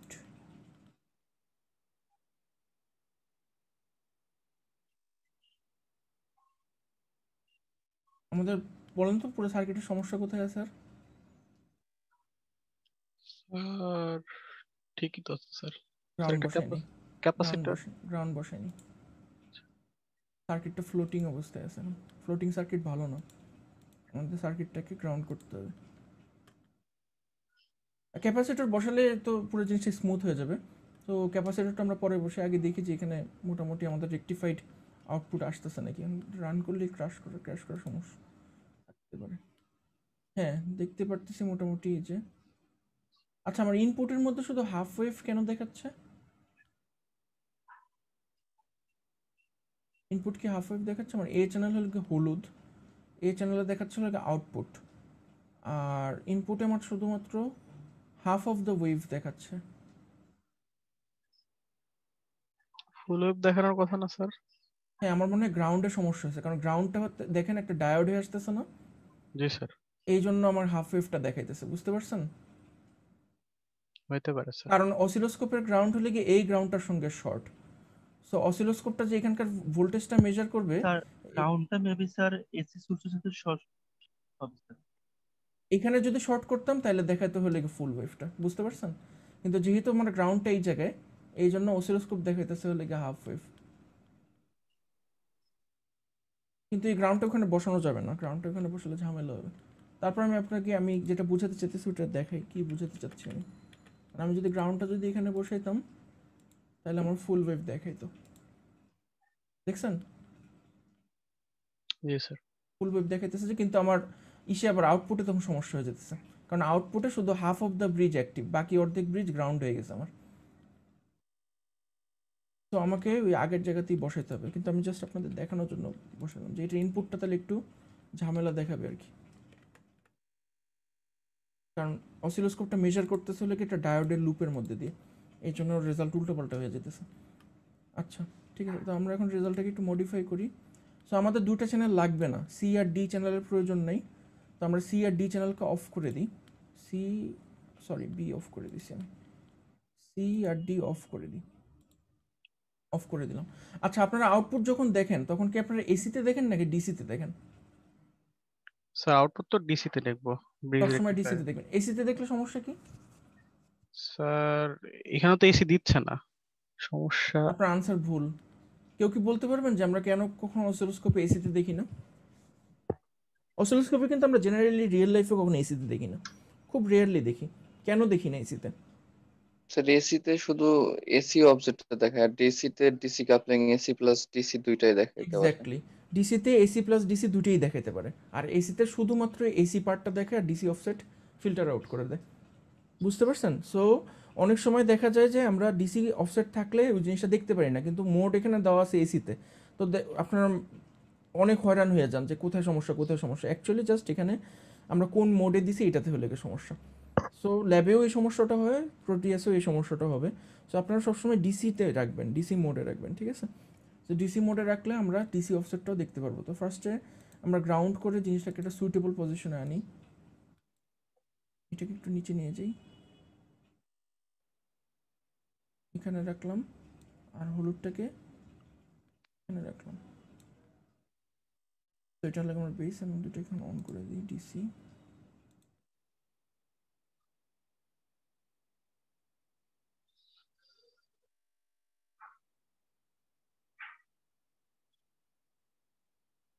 ঠিক আছে, তো এখানে দেখা যাচ্ছে পুরো পার্টটাই আমার জিরোর উপরে আছে, জিরোর নিচের কোনো পার্ট নেই, জিরোর নিচের সব পার্ট ফিল্টার আউট হয়ে গেছে, ফিল্টার আউট হয়নি অ্যাকচুয়ালি, ফ্লিপ হয়ে গেছে, এবং পুরো সাইকেলটাই আমার পজিটিভে চলে আসছে।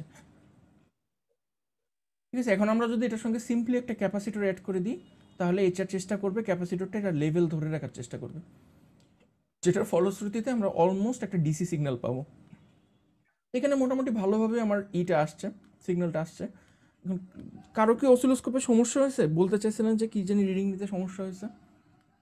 জি না স্যার, স্যার, এটা একটু সমস্যা হয়েছিল। কি সমস্যা আমাকে একটু বলেন। মানে স্যার এই যে গ্রাউন্ড আপনি যেটা দেখাইলেন না, এই টাইপের হুম, একটা সমস্যা ছিল যে আউটপুট ওই ফুল ওয়েবে দেখাইতেছে। আউটপুট ফুল ওয়েভ দেখাচ্ছে, আপনি আউটপুট নিছিলেন কোথার থেকে? জি স্যার, আমি স্যার ওইটা রেজিস্টার থেকে আ- নিছিলেন? জি স্যার। রেজিস্টার থেকে নিলে তো সমস্যা হওয়ার কথা না। স্যার আপনি আমার তাহলে এই যে গ্রাউন্ডের সমস্যা ছিল, আপনি যেটা সমস্যা এর আচ্ছা আগে আচ্ছা দেখাইলেন ওই আচ্ছা, টাইপের সমস্যা তাহলে এটা হয়েছে। একটু ট্রাই করে দেখেন এবার যে আপনার জি ঠিক স্যার। থাকে নাকি। আরেকটা সমস্যার কথা বলি, আপনারা যখন রিয়েল লাইফে অসিলোস্কোপ ইউজ করবেন তখন দেখবেন কি যে লাফায়, সিগন্যালটা ডানে বামে মুভ করে এরকম, এটাকে থামানো যায় না, এরকম কাঁপতে থাকে। কখনো ফেস করছেন এটা ল্যাবে? জি স্যার। এটার সমাধানটা কি, এটা কিভাবে ঠিক করতে হয়? স্যার ভুলে গেছি স্যার, ওটা প্রিসিশন টাইপ কিছু একটা ছিল স্যার। হুম, প্রিসিশন ছিল স্যার না। পজিশনিংটা ঠিক করলে, মানে হ্যাঁ, সিগন্যালটাকে ধরায় দিলে। পজিশন ঠিক করলে হয়, কেন হয়? কিন্তু পজিশন ঠিক করাটা কিন্তু আসলে সমাধান না, এটা হলে গিয়ে হাত ঘুরে খাওয়ার মতো। আসল সমাধান কিন্তু আসলে পজিশন ঠিক করা না। অসিলোস্কোপ সিগন্যালকে ধরতে পারে না, ওটাকে ধরায় দিলে তখন রিডিং নিতে সুবিধা কি হয়। দিয়ে করতে হয় এটা? এই যে ধরাই দিবেন যে, এটা কি দিয়ে করবেন? স্যার, এটা করবেন হলে কি ট্রিগার দিয়ে, ঠিক আছে? এই সাইডে দেখতেছেন পিচ কালারের লেখা ট্রিগার, ভালো করে পড়া জি স্যার। যাচ্ছে না, জুম করে দেখুন। এই ট্রিগার দিয়ে করতে হবে। ট্রিগারটাকে আপনি যদি এটার স্লোপটাকে ধরায় দেন, মানে ট্রিগারটা কি করে, ট্রিগারটা হলে কি আপনার বাম দিকের স্লোপটা মেজার করে। সো ট্রিগারটা যদি আপনার এই স্লোপের বাইরে থাকে তখন ও এই জিনিসটাকে স্টেবল করতে পারে না। সো ট্রিগারটাকে এই স্লোপটাকে ধরায় দিতে হয়, এই পুরা এইটার স্লোপটাকে ধরায় দিতে হয়। তাই দেখেন আমি ট্রিগারটাকে যদি এখন ঠিক করে দিই পুরো জিনিসটা ঠিক হয়ে যাবে। যেমন মনে করেন ট্রিগারের সোর্সটা আমি ঠিক করে দিই, আমার লাফাইতেছে কোনটা, বি লাফাচ্ছে, তো আমি বিটাকে ট্রিগারের সোর্স ঠিক করে দিলাম, ফার্স্টে বিটা ঠিক করে দিলাম সোর্স। এরপর দেখবেন যে ট্রিগারের একটা লেভেল আছে, দেখছেন? জি স্যার, জিরো। দেখেন এই যে লেভেলটা, এই যে দেখেন লেভেলটা নড়াচড়া করতেছে, দেখছেন? তো লেভেলটাকে আপনারা সবসময় চেষ্টা করবেন এই যে এরকম আপওয়ার্ড স্লোপের একটা দিকে এদিকে রেখে দেওয়ার জন্য, তাহলে দেখবেন যে সুন্দর এই জিনিসটা থেমে গেছে। বুঝছেন সবাই?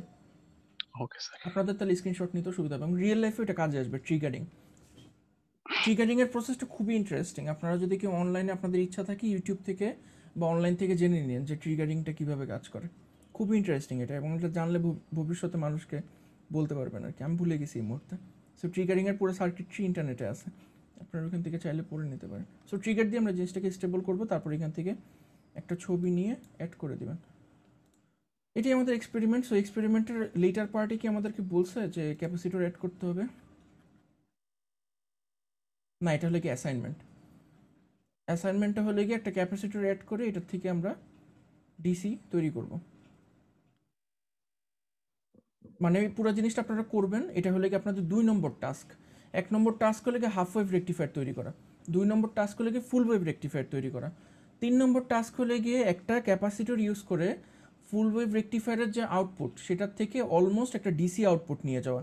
1 নম্বর পার্ট, 3 নম্বর অ্যাসাইনমেন্টের 1 নম্বর পার্ট। 2 নম্বর পার্ট হলে গিয়ে আমার ক্যাপাসিটরের ভ্যালুটা আমরা চেঞ্জ করে দেখব, এটার সঙ্গে আমার ডিসি ভ্যালুটা কীভাবে ভ্যারি করে, রিপোলটা কীভাবে কমে যায়। সেটা আমরা সেফলি এজিউম করতে পারি যে ক্যাপাসিটরের ভ্যালু আমার যত বেশি হবে এই জিনিসটা তত ডিসি লেভেল অ্যাপ্রোচ করবে, তাই না? এবং ক্যাপাসিটরের লেভেল যত কম থাকবে এটা তাড়াতাড়ি ডিসচার্জ করবে। সো এটার মধ্যে আমরা বিভিন্ন ধরনের রিপল দেখব, উঁচু নিচু বাম্পস দেখব, তাই না? এটা নিশ্চয়ই আপনারা পড়ছেন থিওরি কোর্সে। আপনাদের কারো কি কোনো কোশ্চেন আছে?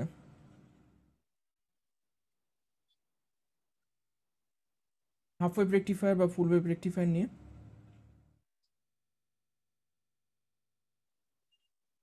ঠিক আছে, কোশ্চেন না থাকলে ভালো। তাহলে আমি আজকে বা আগামীকাল আগের ক্লাসের মতনই আপনাদেরকে অ্যাসাইনমেন্টস দিয়ে দিব গ্রুপ ওয়াইজ।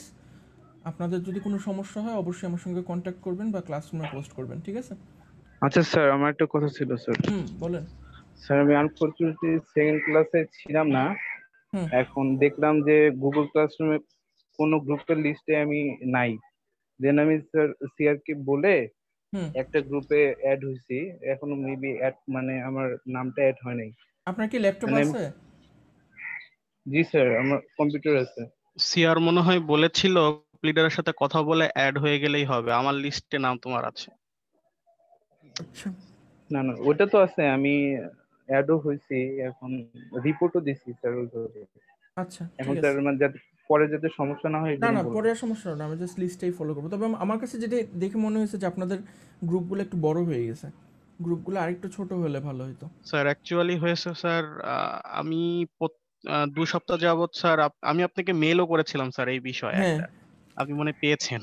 হ্যাঁ, পাইছি মানে আমি। আমি সবাইকে কন্ট্যাক্ট করার চেষ্টা করেছিলাম গ্রুপ এবং ফেসবুকে, বাট হ্যাঁ আমি তো তাদের কাছ থেকে সেরকম রেসপন্স পাইনি, খুবই কম, হাতে গোনা 2-4 জন। মানে ফার্স্টের দিকে 3-4টা গ্রুপ ছিল, এই 4টা গ্রুপে যে 3 জন ছিলাম, 3 জন করে, হুম তাদের কাছ থেকে রেসপন্স পেয়েছি। বাকি তো আরো স্টুডেন্ট ছিল, তো ওরা হচ্ছে আমাকে রেসপন্স না করায় আমি হচ্ছে গুগল ক্লাসরুমটা ফলো করে র্যান্ডমলি আমি হচ্ছে আচ্ছা পিক করে আমি এক একটা গ্রুপে দিয়ে দিয়েছিলাম, এবং সেটা র্যান্ডমলি ছিল এমন ভাবে যে আমি ইচ্ছা ভাবে দিইনি।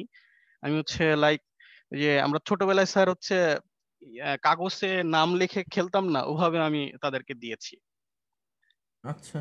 তো কিন্তু আই আপনি হোপ যে স্যার। গুগল ক্লাসরুম থেকে দিছেন, গুগল ক্লাসরুমে কি আমাদের সব স্টুডেন্ট অ্যাডেড আছে বা কারো কি রিডান্ডেন্ট আইডি আছে?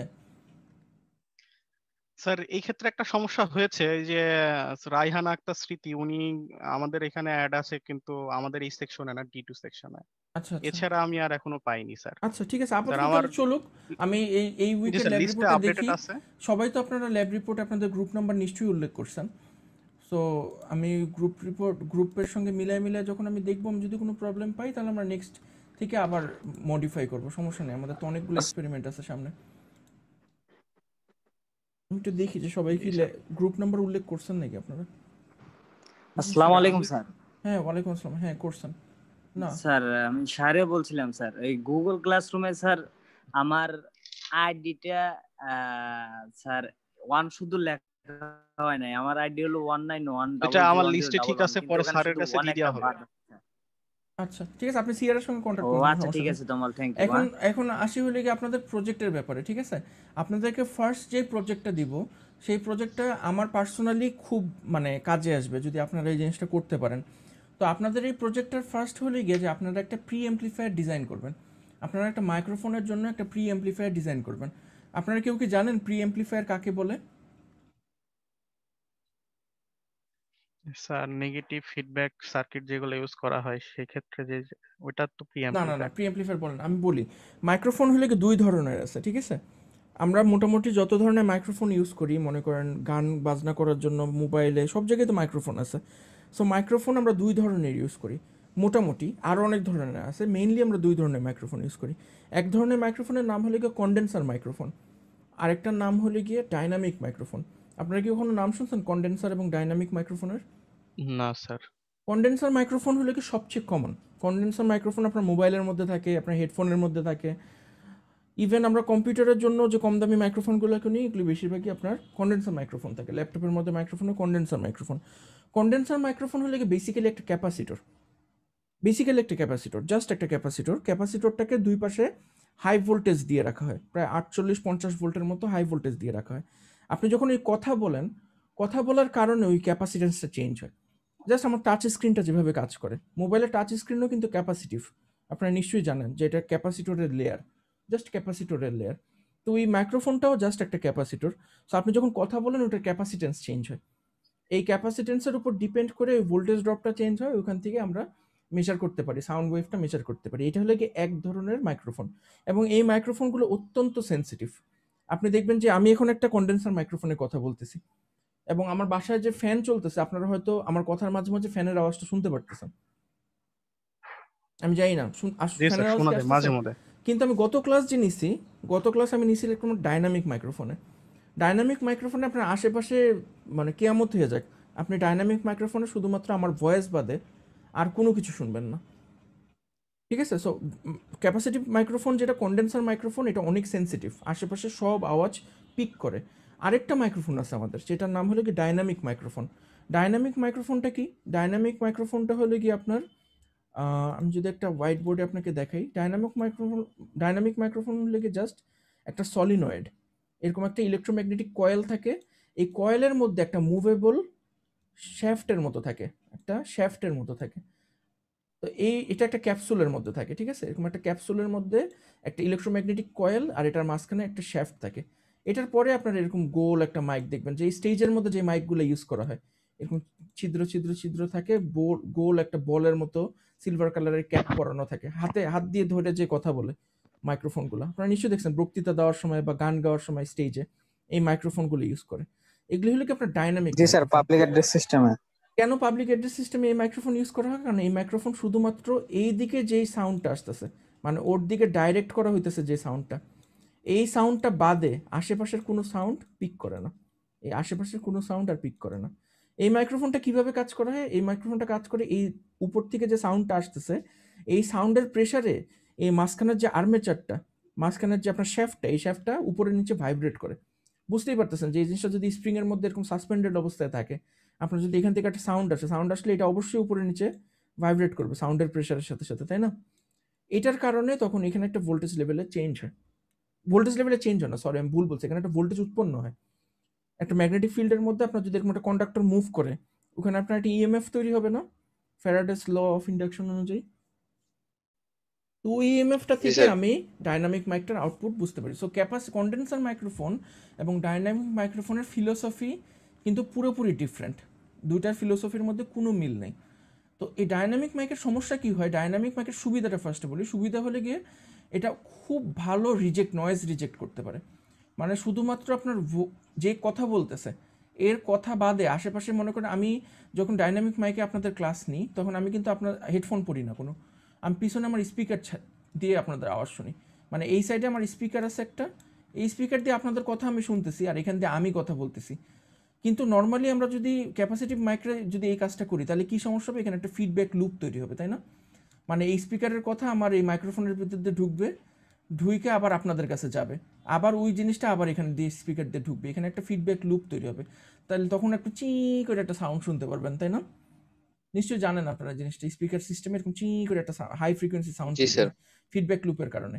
ওটা আপনার ডাইনামিক মাইকে হবে না, কারণ ডাইনামিক মাইক শুধুমাত্র ওর দিকে ডাইরেক্ট করা যে সাউন্ড, সেই সাউন্ড শুধুমাত্র শুনতে পারে। এই যে পিছনে যে স্পিকার আছে, স্পিকারের সাউন্ড ও শুনতে পারবে না। এটা হলো কি সুবিধা ডাইনামিক মাইকের। ডাইনামিক মাইকের অসুবিধাটা কি? অসুবিধাটা হলো কি প্রচণ্ড পরিমাণে ইনসেনসিটিভ, মানে ওকে অ্যাক্টিভেট করতে অনেক ফোর্স লাগে। মানে আপনি একদম কাছে গিয়ে জোরে কথা যদি বলেন তাহলে ও কথাটা শুনতে পারে। আর আস্তে কথা বলার কারণে যে ইএমএফটা জেনারেট হয়, ওই ইএমএফটা আমরা নর্মালি যদি এটা কম্পিউটারের সঙ্গে যদি অ্যাড করে দিই, কম্পিউটারের সঙ্গে যদি তার দিয়ে এই মাইক্রোফোনটাকে কানেক্ট করে দিই, আমার কম্পিউটার কোনো ভোল্টেজ পাবে না। মানে এত ছোট ভোল্টেজ উৎপন্ন হবে, এই ছোট ভোল্টেজ তারের মধ্যে দিয়ে যেতে যেতেই ডিগ্রেড হয়ে যাবে, ও আর পাবে না। তো এই জন্য আমার ডাইনামিক মাইক যেহেতু ইনসেনসিটিভ এবং এটার আউটপুট খুবই লো, এই জন্য আমার এখানে একটা প্রি অ্যাম্প্লিফায়ার লাগানো লাগে।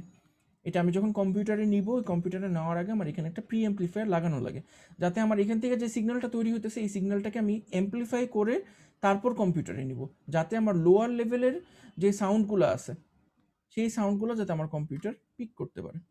এই জন্য আমার এই মাঝখানে একটা প্রি অ্যাম্প্লিফায়ারের প্রয়োজন। সো আমরা প্রি অ্যাম্প্লিফায়ারটা কী দিয়ে বানাবো? আমরা পজিটিভ গেইন পজিটিভ নন ইনভার্টিং যে অ্যাম্প্লিফায়ার, নন ইনভার্টিং অ্যাম্প্লিফায়ার এবং কিছু বাফারের মাধ্যমে আমরা প্রি অ্যাম্প্লিফায়ার ডিজাইন করতে পারি। তো আপনাদের টাস্ক হলে গিয়ে আপনাদের যে গ্রুপ দেওয়া আছে, এই গ্রুপ অনুযায়ী আপনারা খুব সুন্দর একটা প্রি অ্যাম্প্লিফায়ার ডিজাইন করবেন। যেই প্রি অ্যাম্প্লিফায়ারের কাজ হবে একটা ডায়নামিক মাইক্রোফোনের আউটপুটকে অ্যাম্প্লিফাই করা। এটা জাস্ট একটা সাউন্ড ওয়েভ আসবে এরকম, মানে ভোল্টেজ আকারে এরকম একটা সাউন্ড ওয়েভ আসবে। সো আপনারা যদি একটা সাইনোসয়েডাল ওয়েভ ফর্ম নেন, প্রোটিয়াসের যদি একটা সাইনোসয়েডাল ওয়েভ ফর্ম নিয়ে চিন্তা করেন, আপনারা জাস্ট এমন একটা অ্যাম্প্লিফায়ার বানাবেন যে অ্যাম্প্লিফায়ারটা খুব ভালো নয়েজ রিজেকশনের সঙ্গে এই সাউন্ড লেভেলটাকে অ্যাম্প্লিফাই করতে পারে। এবং আপনাদের মধ্যে বেস্ট যে ডিজাইনটা করবেন, আমি তার ডিজাইন অনুযায়ী পিসিবিতে ওই সার্কিটটা বানাবো এবং আমি আমার মাইক্রোফোনের সঙ্গে টেস্ট করব। তখন আমি বুঝতে পারবো যে না, আপনারা যেটা করছেন এটা আসলে ভালো একটা ডিজাইন হয়েছে। এখন এই ডিজাইনের আপনার কাছে মনে হতে পারে এটা অনেক সহজ, জাস্ট একটা অপ অ্যাম্প ইউজ করলেই হবে, কিন্তু আমি আপনাকে গ্যারেন্টি করে দিতে পারি যে শুধুমাত্র একটা অপ অ্যাম্প ইউজ করলে হবে না। এটার সঙ্গে অনেক বাফার সার্কিট, ইম্পিডেন্স ম্যাচ করার জন্য বাফার সার্কিট হ্যান অনেক কিছু অ্যাড করা লাগবে। তো আপনাদের দায়িত্ব হলে কি ইন্টারনেট থেকে রিসার্চ করে খুব ভালো একটা ডিজাইন কালেক্ট করা এবং ওই ডিজাইনটার পিছনে রেশনাল দাঁড়া করা, যে এই জন্য এই বাফারটা অ্যাড করা হয়েছে, এই জন্য আমি এই ফিল্টারটা ইউজ করছি, এই জন্য আমি এই নন ইনভার্টিং অ্যাম্প্লিফায়ারের ডিজাইনটা অ্যাডপ্ট করছি, যেটা থেকে আমার চিপ নাম্বার এত, মানে আপনি কোন অপ অ্যাম্প ইউজ করছেন, অপ অ্যাম্পের মডেল নাম্বার কত, সব কিছু ইন ডিটেল এমনভাবে থাকতে হবে যেন আমি এই জিনিসটাকে একটা আসলে আমি ফিজিক্যাল একটা অ্যাম্প্লিফায়ার যাতে এটা থেকে বানাইতে পারি। আপনার ওখানে ডিটেল যদি না থাকে, আমি যখন পিসিবি বানাতে যাবো আমি বিপদে পড়বো। আপনারা সবাই কি বুঝতে পারছেন? জি স্যার। ঠিক আছে, তাহলে জি, স্যার। এটা হলো কি আপনাদের প্রজেক্ট। আমরা এই প্রজেক্টটা কালেক্ট করবো হলো মিড টার্ম এক্সামিনেশনের পরে। মিড টার্ম এক্সামিনেশন খুব সম্ভবত আপনাদের 17 তারিখ, মিড টার্ম এক্সামিনেশনের পরে আমরা এটা কালেক্ট করবো। এটা কি শুধু টার্গেট জমা দিতে হবে নাকি জাস্ট প্রোটিয়াসটা করে আপনারা ল্যাব রিপোর্ট যেভাবে করেন, জাস্ট একটা ল্যাব রিপোর্ট জমা দিবেন, আর কিছু না। হ্যাঁ, ওয়ালাইকুম আসসালাম। আমার একটু কনফিউশন আছে যে আমি একটু বুঝতে পারিনি, একটু যদি তার ভালো মতো বুঝে বলেন। মানে প্রজেক্টের ব্যাপারে যদি একটু ভালো মতো একটু বুঝে জাস্ট একটা অ্যাম্প্লিফায়ার বানাইতে হবে আপনাকে প্রজেক্টে, এমন একটা অ্যাম্প্লিফায়ার বানাইতে হবে যেটা একটা শর্ট অ্যাম্প্লিটিউডের সাউন্ড ওয়েভকে মোটামুটি হেলদি অ্যামাউন্ট বুস্ট দিতে পারবে। একটা মনে করেন আপনার খুব ছোট একটা সাউন্ড ওয়েভ আসতেছে এখান থেকে, মনে করেন কত ধরলাম 0.5 ভোল্ট আসতেছে, মানে 500 মিলি ভোল্ট আসতেছে, এটাকে আপনি চেষ্টা করুন মোটামুটি 3 ভোল্টের মধ্যে রাখার জন্য।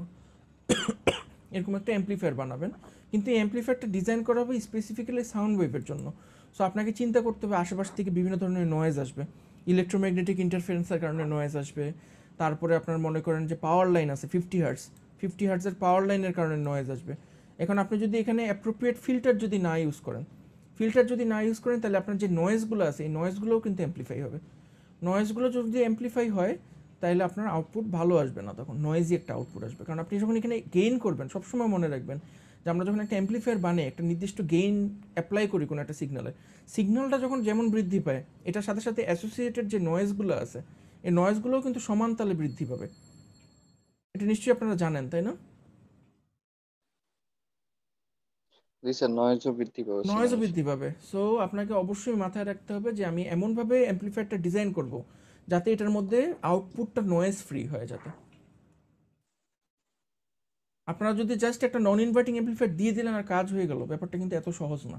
সো আপনাকে এটাও কনসিডার করতে হবে যে আমার আশেপাশের যে ইম্পর্টেন্ট নয়েজগুলো আছে 50 হার্টজের নয়েজ এটা থাকবেই। যেমন আমি যখন আমার মাইকটা হাত দিয়ে ধরবো তখন কিন্তু গ্রাউন্ডের সঙ্গে এটার একটা লুপ তৈরি হবে, তখন 50 হার্টজের পাওয়ার লাইন নয়েজটা এটা আমার মাইক্রোফোনের ভিতর দিয়ে পাস করবে। তো এই 50 হার্টজের নয়েজটা কিন্তু তখন অ্যাম্পলিফাই হবে। অ্যাম্পলিফাই হলে একটা হামের মতো শব্দ শুনবে, এরকম দেখবেন যে অনেকেরই মাইক্রোফোনে এরকম একটা হামের মতো সাউন্ড হয়, হামিং একটা সাউন্ড হয়। এই সাউন্ডটা আসলে পাওয়ার লাইন নয়েজ থেকে। সো এই 50 হার্টজের নয়েজটাকে আমার রিমুভ করতে হবে। কীভাবে রিমুভ করবেন আপনারা জানেন, আশেপাশে কম্পিউটার থাকবে, তারপর মনে করেন বিভিন্ন ধরনের সুইচিং ডিভাইস থাকবে, মাইক্রোওয়েভ থাকতে পারে, ওইখানকারও কিন্তু হাই ফ্রিকোয়েন্সির নয়েজ ইনক্লুড হবে, 100 কিলো হার্টজ 10 কিলো হার্টজের নয়েজ। সো ওইটাকেও আপনার রিজেক্ট করতে হবে। জাস্ট আমার মনে হয় একটা হাই পাস একটা লো পাস ফিল্টার চিন্তা করবেন, এমন একটা ফিল্টার, এবং অবশ্যই ইনপুটটা আপনাকে নিতে হবে একটা বাফারের মাধ্যমে। বাফার কি জানেন তো? ভোল্টেজ ফলোয়ার কাকে বলে? ইউজ করছেন কখনো বাফারিং সার্কিট? এরকম থাকে বাফারিং সার্কিট। স্যার ইউজ করা হয়নি স্যার এখনো পর্যন্ত, তবে পড়া বাফারিং সার্কিট কেন ইউজ করা হয় জানেন? বাফারিং সার্কিট ইউজ না করে একটা লম্বা তার দিয়ে দিলেই তো হলো। তারের এক মাথায় যে ভোল্টেজ থাকে আরেক মাথায় তো আরেক একই ভোল্টেজ থাকে, তাই না? যদি আমরা দেখি কেসিএল বা কেভিএল, যদি কেসিএল যদি দেখি তাহলে ওখান থেকে আমরা বুঝবো যে পুরো তারই একটা নোড। সো তারের এক মাথায় যে ভোল্টেজ থাকে আরেক মাথায় একই ভোল্টেজই থাকবে, তাই না? তাহলে আমার এই ভোল্টেজ ফলোয়ার ইউজ করার কী দরকার? ভোল্টেজ ফলোয়ারের কিন্তু এই জায়গায় যে ভোল্টেজ এই জায়গায় একই ভোল্টেজ, নিশ্চয়ই জানেন আপনারা।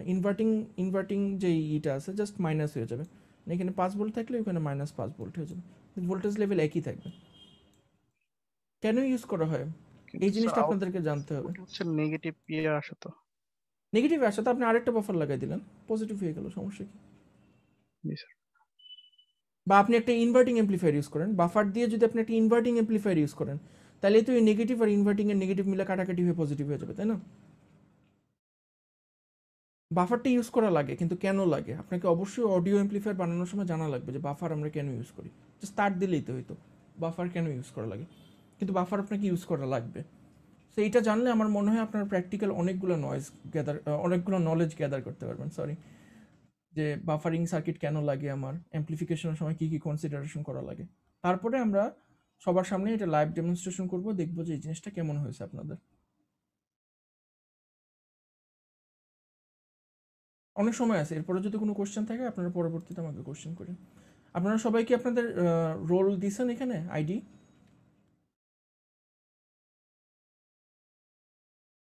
সবাই কি ক্লাসের আইডি দিয়েছেন চ্যাটে? জি স্যার। ঠিক আছে, তাহলে আজকের ক্লাসটা এখানেই শেষ করি, আমি খুবই টায়ার্ড, আবার একটা ক্লাস আছে একটু পরে নেক্সট উইকে, তাহলে আমরা আরও ডিসকাশন করব প্রজেক্ট নিয়ে। ভালো থাকেন আপনারা।